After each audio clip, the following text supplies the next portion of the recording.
The drama begins with Jung, whose parents passed away 7 years ago. She is responsible for her younger sister, Danby. They live in a rented house, but the landlady demands the overdue rent and tells Jung to vacate the place, giving her a 1-month deadline. Danby is often bullied by her classmates at school because she has no parents. One day, on her way home from school, she stops in front of a restaurant, watching through the glass as a father eats with his daughter. She looks at them longingly, wishing she had a father like the other kids. The restaurant owner notices her and steps outside. "What are you doing here?" he asks. "I'm just watching," she replies. "You can't stand here alone," he tells her. "Where are your parents?" "I don't have a mom or dad," she says. At that moment, Sol happens to pass by and witnesses the conversation. The restaurant owner tells Danby, "You're bothering the customers. You need to leave immediately." Sol intervenes, saying, "I'm her guardian.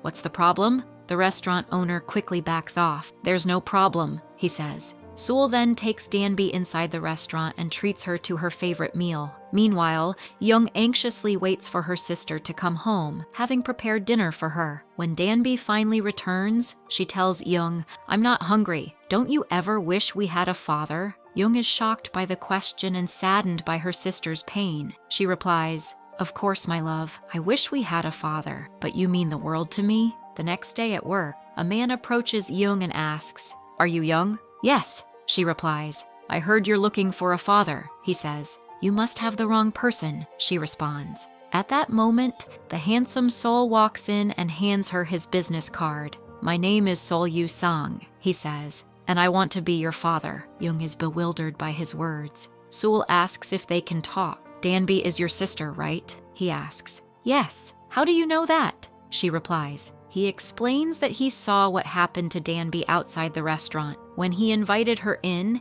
he noticed that she wasn't eating, but instead tearing up her food. Concerned, he asked, "You were hungry, weren't you? Why aren't you eating?" She replied, "Honestly, I wasn't standing outside because I wanted food. I was standing there because I wanted a father like that little girl." Sol then asks her, "Do you really need a father?" "Of course," she replies. "In that case, I need a daughter," he tells her. "That's why I prepared this contract and came to see you." Jung looks at him skeptically. "How old are you?" she asks. "I'm 28, he answers. "You're only 5 years older than me. Do you even realize how ridiculous that sounds?" she says. Sol calmly explains, "I know you need a place to live, and that's what matters to you. This contract is only for 1 month. He then reveals why the contract is important to him. A month ago, his grandmother passed away and left a will stating that her inheritance would only go to someone who has at least 1 daughter. The clause is valid for 2 months after her death, and 1 month has already passed. Since Sol is unmarried and has no children, he risks losing the inheritance. So he started looking for someone to adopt. Since he wanted to adopt Danby, he also had to adopt her older sister, Jung. Jung refuses and rejects the contract, but days later, her landlady tells her that she has only 1 week left before she is evicted.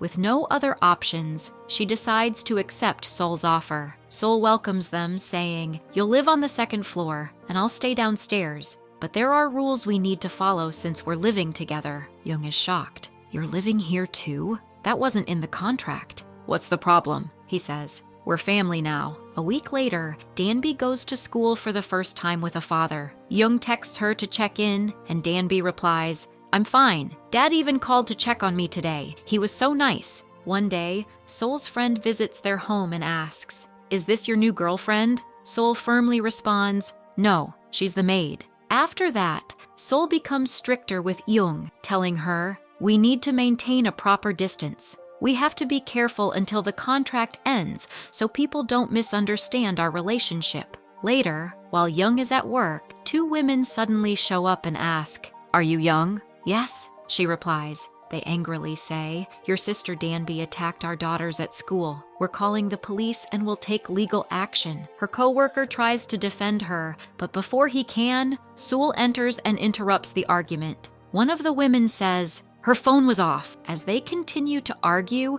Sol cuts them off and says, "For your information, I have security footage showing that your daughters were the ones who hit Danby first. Should we call the police and handle this legally? The mothers panic and ask, "And who are you?" He hands them his business card and says, "I'm Danby's legal guardian." Immediately, their tone changes. "Kids always get into fights," they say. "There's no need for legal action. Let's just forget about it." They quickly leave after making a scene. When Jung returns home from work, she finds Sul there and asks, "Shouldn't you be at work?" "I canceled my appointments today," he replies. "I want us to go out somewhere, just you and me." They go out, and Sul buys a tent, toys, and other things for Danby so she can fit in with her friends at school. Jung questions him. "Didn't you say we should keep our distance in public?" "You're right," he says. Then he tells her about his childhood, how he was an orphan raised by his grandmother, and how his life was very similar to hers. That's why Sul understood all of Jung's emotions. She realized that behind his sharp exterior was a kind heart. At the same time, she found herself attracted to him, but was afraid of falling in love. A hidden camera was recording them together. The next morning, Sul received a call from Danby's school. A teacher told him, "Danby gave me this number and said it belongs to her father." "That's right," Sul replied. "I'm her father." The teacher said, "Danby needs you right now." Without hesitation, he called his secretary, canceled all his meetings, and rushed to the school. He handled all of Danby's problems and even bought her toys and gifts. When they returned home, Jung asked, "What's that in your hands?" Danby excitedly said, "Daddy bought it for me. He got me lots of gifts. Daddy is the best man in the world." Again, a hidden camera captured this moment, and the cameraman overheard Danby calling Saul Daddy. Saul's main goal in life had always been to protect his grandmother's wealth from his uncle and secure his company, but now, people around him noticed that the once serious CEO had become more emotional and genuinely happy. For the first time, he had goals beyond work. One of his colleagues commented,